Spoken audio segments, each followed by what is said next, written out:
Bom, o secretário de Estado dos Estados Unidos, Antony Blinken, se encontrou com o chanceler russo Sergei Lavrov pela primeira vez desde o início do conflito. O presidente da Rússia, Vladimir Putin, acusou ucranianos de dispararem contra civis na fronteira do país. Detalhes com Luca Bassani. Boa noite de quinta-feira a toda a nossa audiência. Durante os últimos dias em Nova Delhi, na Índia, a cúpula do G20 reuniu os principais ministros das relações exteriores de todo o mundo. E o encontro mais esperado era entre o secretário de Estado dos Estados Unidos, Antony Blinken, e o chanceler russo Sergei Lavrov, já que ambos não se viam desde janeiro de 2022, antes mesmo da invasão russa na Ucrânia. O encontro entre os dois se deu de maneira bastante breve e não teve nenhum documento oficial sendo emitido, publicado após o término. Mas vemos que em uma coletiva de imprensa, Antony Blinken disse que pediu para o chanceler que a Rússia não promova uma nova escalada no conflito e que retire as suas tropas para que possam retomar todo um processo de paz que seja pacífica e duradoura. Também pediu para que os russos reconsiderem assinar o tratado New START, que foi desconsiderado pelo presidente Putin em seu último discurso à nação durante o mês de fevereiro. Esse tratado que fazia exatamente o controle mútuo das armas nucleares por parte dos americanos e dos russos e também impedia a proliferação de mais armas de destruição em massa por esses dois países que já são os líderes de ogivas nucleares, tendo aí quase 90% de todas as armas nucleares disponíveis no mundo. Através da porta-voz também do Ministério das Relações Exteriores da Rússia, Maria Zakharova, não foi emitida nenhuma nota oficial, mas nós sabemos que nas últimas semanas Sergei Lavrov tem sido bastante categórico em condenar toda a ajuda militar fornecida pela OTAN e o Ocidente em geral à Ucrânia durante esses últimos meses de guerra. Dentro da Rússia, o presidente Putin acusa diretamente os ucranianos de utilizarem sabotadores e agentes infiltrados, para matar 2 homens e uma criança em uma incursão que foi feita por agentes ucranianos na região de Briansk, dentro do país, não muito longe da fronteira com a Ucrânia. Os ucranianos negam essa acusação, nenhum órgão internacional de imprensa conseguiu verificar essas informações de maneira independente e, segundo a versão ucraniana, isso é apenas fatos emitidos pela propaganda da Rússia para justificar a sua invasão à Ucrânia, mostrando o país como um grande inimigo. De qualquer maneira, dentro do campo de batalha, a cidade de Bakhmut, que já está sob ruínas, parece que nas próximas horas cairá completamente para o controle dos russos, já que ela está cercada por todos os lados e ainda falta ser feita a evacuação de cerca de 4.500 pessoas que não conseguiram deixar o local onde acontecem os maiores ataques. Caso seja confirmada a posse de Bakhmut pelos russos, eles terão aí um caminho mais livre e mais fácil para chegar na região de Sloviansk e também de Kramatorsk, 2 centros urbanos muito importantes que poderiam depois dar maior chance para eles dominarem toda a região do Donbass. Como sempre, passaremos todas as atualizações da guerra na Ucrânia. De Munique, na Alemanha, Luca Bassani. Para falar sobre este conflito entre Rússia e Ucrânia, nós vamos conversar agora com o jornalista da Gazeta do Povo, Luiz Kawaguchi, que inclusive esteve em território ucraniano e tem muita coisa para contar para a gente. Kawaguchi, boa noite, seja bem-vindo. Boa noite, muito obrigado. Inclusive nessa área que o Luca estava falando ali em Kramatorsk, Bakhmut é realmente uma área que está sendo muito atacada aí pelos russos, é um sofrimento muito grande para a população ali. Por que essa área, antes de começar, por que essa área, então, é tão visada, tão atacada pelos russos? O que tem por ali? Como o Luca estava falando, se os russos conseguirem tomar essa cidade de Bakhmut, ela não tem uma grande importância estratégica, mas no momento ela tem uma importância tática, ou seja, os russos precisam necessariamente passar por ali para tomar as maiores cidades do norte de Donetsk, que são Kramatorsk e Sloviansk. Se eles conseguirem tomar essas 2 cidades, eles praticamente conseguem completar a missão que o presidente Vladimir Putin deu para eles, que é de tomar aí todo o Donetsk. Donetsk, a parte sul, já está dominada pelos russos desde 2014. É uma província que está cortada no meio esses anos todos, mas os russos nunca conseguiram avançar. a nata das tropas ucranianas estão estacionadas ali em Bakhmut e também em Kramatorsk. Então, mesmo que os russos consigam tomar Bakhmut, e eles já estão tentando fazer isso pelo menos há 6 meses e não estão conseguindo, eles ainda têm um desafio muito maior, que é tomar a cidade de Kramatorsk. Isso, por que a gente fala em cidades?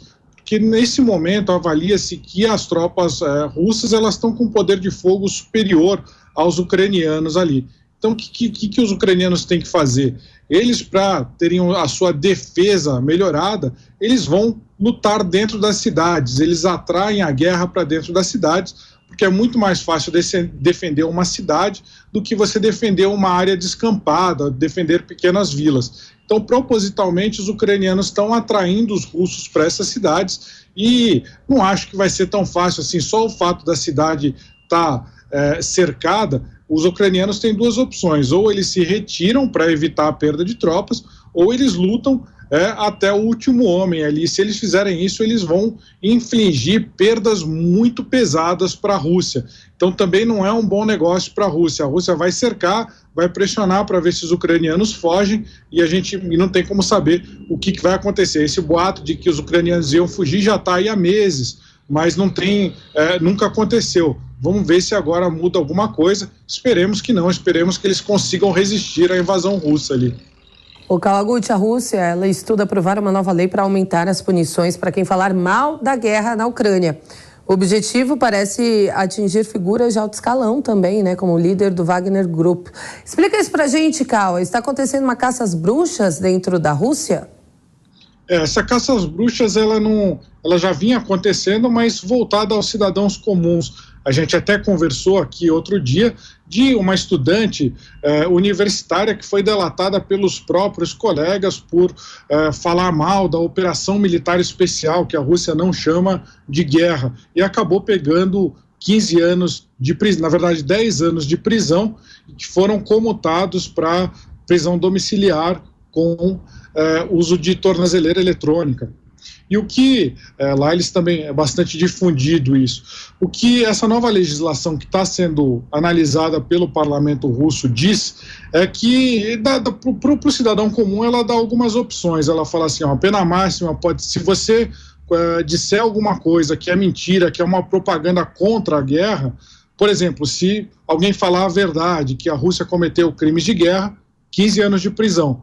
Mas se a pessoa não quiser 15 anos de prisão, ela pode mudar para comutar a sua pena, ela pode pagar uma multa equivalente a cerca de $60 mil e pode ter, em vez de pegar 15 anos de prisão, pode pegar 5 anos de trabalhos forçados, mais $60 mil.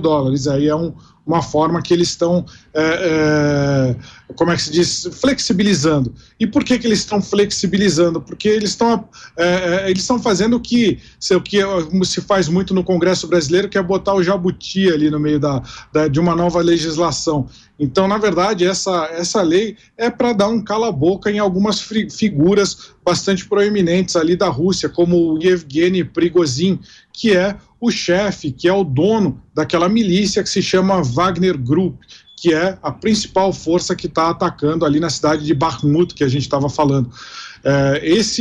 O Prigozhin, ele recentemente fez muitas críticas ao exército russo, falando que os mercenários eles operam quase como uma empresa privada e o exército russo como se fosse uma empresa estatal, que é muito mais lenta, demora para chegar às ordens, demora para chegar o equipamento, é uma coisa muito mais pesada. Então o Prigozhin fez críticas a essa falta de agilidade e o Putin não gostou. Então, a partir dessa próxima lei, se o Prigozhin abrir a boca de novo, ele pode escolher ali entre 15 anos de prisão ou 5 anos de trabalhos forçados e $60 mil de multa. Na verdade, é uma dissuasão que o Putin está falando para essas figuras proeminentes, nem vocês podem falar mal da minha operação especial. Agora, Kawaguchi, vamos ver uma matéria da Paula Lobão que fala sobre a conversa entre Lula e Zelensky por meio de uma ligação por vídeo. Vamos lá. O presidente Lula e o presidente da Ucrânia, Volodymyr Zelensky, conversaram nesta quinta-feira por meio de uma ligação por vídeo. Lula reafirmou a disposição do Brasil de conversar com os outros países e participar de qualquer iniciativa pela paz. A ligação ocorreu quase uma semana depois de Zelensky declarar que gostaria de se encontrar com Lula e que precisava da ajuda do líder brasileiro para que a Ucrânia seja mais bem compreendida na América Latina. Zelensky lembrou que apresentou uma proposta de paz no ano passado, durante reunião do G20 na Indonésia, e pediu que o Brasil examinasse essa proposta. Lula manifestou publicamente o interesse em criar um grupo de países para negociar a paz entre Rússia e Ucrânia durante a visita do chanceler da Alemanha, Olaf Scholz, aqui em Brasília, no mês de janeiro. Ao mesmo tempo que condena a invasão da Rússia ao território ucraniano, o presidente Lula também já disse que o Brasil não vai enviar armas, munições ou outras tecnologias bélicas ao governo de Zelensky, mantendo a postura tradicional do Itamaraty de neutralidade diante dessa questão. De Brasília, Paula Lobão. Cal, alguma chance de Lula mediar a paz na Ucrânia? Eu não acho, eu acho que o governo brasileiro, não só o governo Lula, o presidente Jair Bolsonaro também passou por isso, que é uma situação, é uma saia justa. Porque de um lado você tem os americanos e os seus aliados europeus fazendo pressão para que o Brasil critique a Rússia, do outro lado o Brasil é dependente da exportação da Rússia de fertilizantes. O Brasil não tem autonomia para fazer, eles não conseguem fazer fertilizantes suficientes aqui no Brasil, então eles dependem dessa exportação da Rússia e até agora não conseguiram substituir o fornecedor.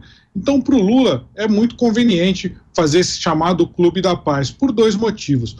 Um deles, ele joga para o público interno brasileiro, falando, eu sou o cara da paz, eu vou lá e vou tornar o Brasil relevante no cenário internacional, vou chamar o presidente Zelensky, o presidente Putin para tomar uma cerveja e vou resolver essa guerra.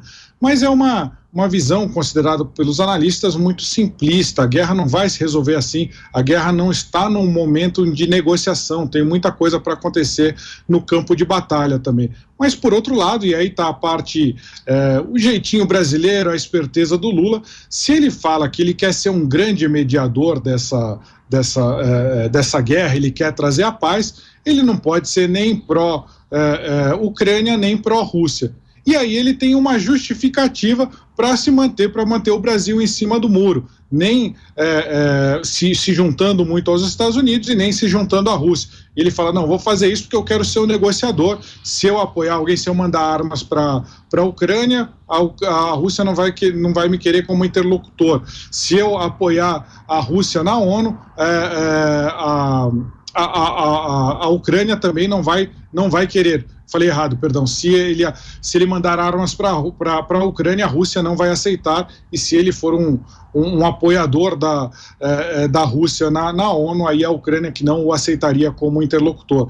A gente sabe que a Ucrânia dificilmente o aceitaria como interlocutor, então é conveniente ele assumir essa posição de querer ser o grande negociador, porque ele pode continuar ficando bem com todo mundo.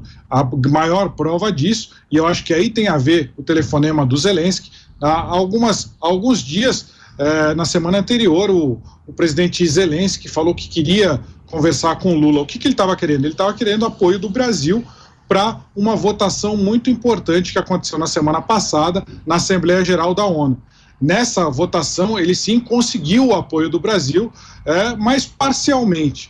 O Brasil votou a favor de uma resolução que falava que a Rússia invadiu a Ucrânia e que seria necessário que a Rússia retirasse imediatamente todas as suas tropas do território invadido na Ucrânia. Então é uma declaração pró-Ucrânia, pró-Estados Unidos. Então fez o que o presidente ucraniano queria, fez o que o presidente Joe Biden já tinha pedido para ele.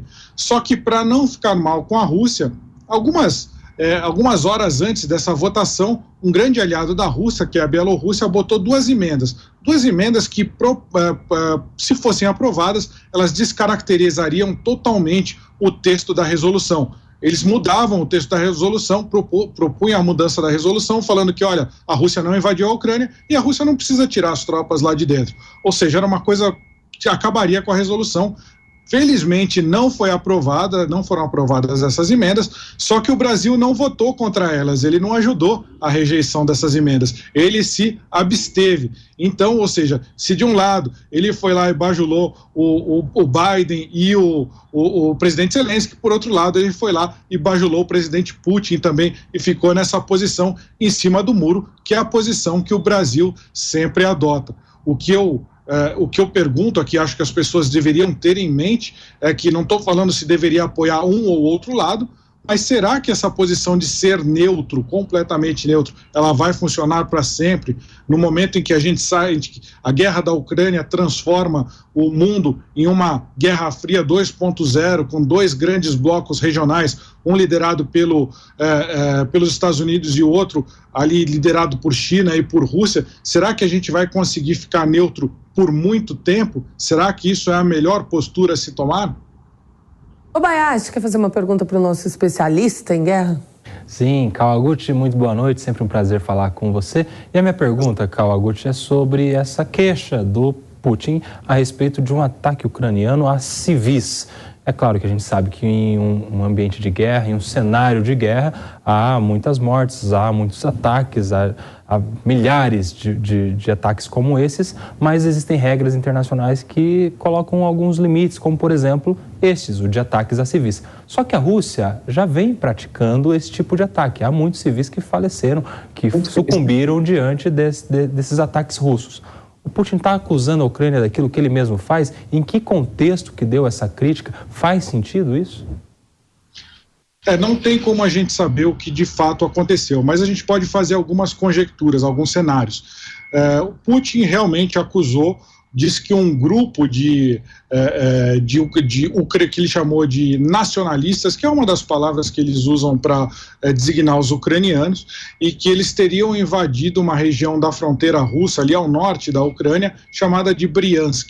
E esse grupo, um grupo armado, teria entrado com as suas tropas dentro do território russo e teria aberto fogo contra um carro onde teriam um ou dois adultos, não ficou muito claro, não foi comprovado, e uma criança, e aí teria ocorrido pelo menos uma morte e feridos nesse ataque. Só que tem uma série de dúvidas pairando sobre isso. Ninguém conseguiu comprovar a versão russa, e o que começou a ser ventilado depois, aí também sem comprovação, é que esse grupo, ele na verdade não seria ucraniano, mas seria um grupo russo, um grupo de oposição ao presidente Vladimir Putin, chamado RVC. É um grupo de dissidentes, um grupo que não tem muito treinamento militar, mas faz política e faz oposição ao Putin. O que eles teriam feito? Eles teriam se armado de alguma maneira e realizado esse ataque. Só que não sabe se eles partiram da Ucrânia de fato ou não, e não se sabe nem quem fez todo esse relato, que disse que entrou em combate com eles, foi o FSB, que é o órgão de inteligência da Rússia. Na verdade, é o órgão que mais propaga informações falsas para o mundo ocidental. Ele é campeão em guerra de propaganda, em guerra de informação falsa. Então, o que alguns analistas estão falando é que o Putin ele possa ter feito o que se chama operação de bandeira falsa, ou false flag, ou seja, teria usado suas próprias tropas para atacar seus próprios cidadãos e culpar os ucranianos. É claro que essa é uma versão que é sustentada pelo Ocidente. Putin diz que não, que foram os ucranianos que saíram e atacaram eles. O que pode ser verdade, mas eu me pergunto por que um pequeno batalhão de forças ucranianas faria um ataque ali a Bryansk e atirariam só em um carro civil e voltariam correndo para dentro da Ucrânia. Já houve diversos ataques de drones ucranianos dentro do território russo. Um deles chegou até próximo a Moscou essa semana. Foi um ataque de drones que chegou a 100 quilômetros de Moscou. Os ucranianos já atacaram a base de Sevastopol, que é uma grande base naval ali na Crimeia. Eles já fizeram diversos ataques com foguetes ali na fronteira. Por que eles arriscariam soldados para atacar um carro civil e voltar correndo para dentro da Ucrânia? Não faz muito sentido, né? Agora, Kawaguchi, Moscou acusou a Ucrânia de enviar um grupo de sabotadores para a região. Mesmo, Kalina, é o mesmo grupo, é o mesmo grupo. O Putin chamou eles de sabotadores exatamente porque quer culpar os ucranianos. A gente lembra que no início da guerra, quando a inteligência ocidental conseguiu informações de que a guerra aconteceria com alguns meses de antecedência. E eles acreditavam que a guerra começaria com essa operação de bandeira falsa, ou seja, os russos atacariam suas próprias tropas para justificar a guerra. Mas o que a gente viu é que nem precisou disso. Vladimir Putin pegou e mandou as tropas entrarem sem nenhuma justificativa. Então, essa questão de false flag até não faria também muito sentido nesse momento, porque que a gente vê um movimento nas últimas semanas do presidente Putin de colocar a Rússia como vítima, ele chegou até a falar essa semana que a etnia russa estava ameaçada, que ela não sobreviveria do jeito que é, porque o Ocidente estaria ameaçando. Então, o discurso que ele está preparando para o seu público interno é: olha, a nossa existência está sendo ameaçada pelo Ocidente. Isso é muito perigoso, porque quando ele coloca a existência ameaçada, ele pode usar mais armas mais poderosas, como a sua aviação, como os seus mísseis termobáricos, os seus mísseis hipersônicos e até, num pior cenário, as suas armas nucleares. Kobayashi? Cauã, nesse assunto ainda, né, o que chama atenção, eu gostaria de um comentário seu a respeito disso, é que o Putin, mesmo sendo uma notícia falsa, sendo uma armação, sendo uma bandeira falsa, como você falou aí, né, ele pratica esse tipo de atitude, né? Tem ataques a civis também na Ucrânia. A gente sabe que guerra é guerra, mas não é bagunçado. Tem alguns critérios estabelecidos pela própria ONU para uma guerra. Você tem que atacar quem tem uma arma que possa te atacar também. E na Ucrânia, nós vimos vários civis, idosos, crianças, famílias, que não tem nada a ver com a disputa entre Ucrânia e Rússia, sendo atacados. Isso também aconteceu nesse ano, né? Claro. Foram mais de 6 mil mortos, e isso é civis, mas isso é uma estimativa subestimada, porque acredita-se que foram dezenas de milhares só ali em Mariupol, pelas imagens de satélite que foram vistas das covas coletivas. Foram mais de 700 hospitais ou clínicas de saúde destruídas durante essa guerra. Eles não fazem a menor diferença entre civis e militares. É claro que os militares, às vezes, os militares ucranianos, eles se escondem dentro de prédios civis. Isso também acontece, não vamos ser ingênuos. E aí os russos atacam esses prédios civis. Mas eles não estão preocupados, os russos não estão preocupados se tem outros civis ali perto. Aí você pode falar, a Ucrânia está fazendo uma espécie de escudo humano. Mas o que a Ucrânia vai fazer? Vai colocar suas tropas dentro dos quartéis, onde a Rússia sabe onde eles ficam? Seria muito fácil bombardear. E a Rússia não está nem um pouco preocupada se ela está matando civil ou se ela está cumprindo lei de guerra. Eu posso dizer isso com uma experiência própria. Eu estava viajando ali na cidade de Zaporizhia, em abril do ano passado, e num carro completamente identificado, escrito imprensa em russo, e mesmo assim o nosso carro foi bombardeado por morteiros. E não foi um morteiro, eles viram que era um carro de imprensa, atiraram o morteiro, aí poderiam ter visto, a imprensa, vamos parar de atirar. Não, eles ficaram por 1 hora tentando acertar a gente com os morteiros.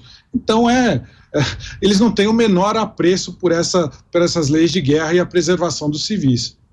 Tá certo, Luiz Kawaguchi, quer passar o endereço do seu Instagram, TikTok? Por favor, Kawa, K-A-W-A, repórter, tudo junto, Instagram ou TikTok, tem ali um vídeo sobre guerra nuclear. Quem tiver interessado, eu convido a dar uma espiadinha lá. E muito obrigado, grande prazer falar contigo, Kobayashi, prazer falar contigo, Kalina, e com os nossos telespectadores. Obrigada, viu, Kawaguchi? Até amanhã.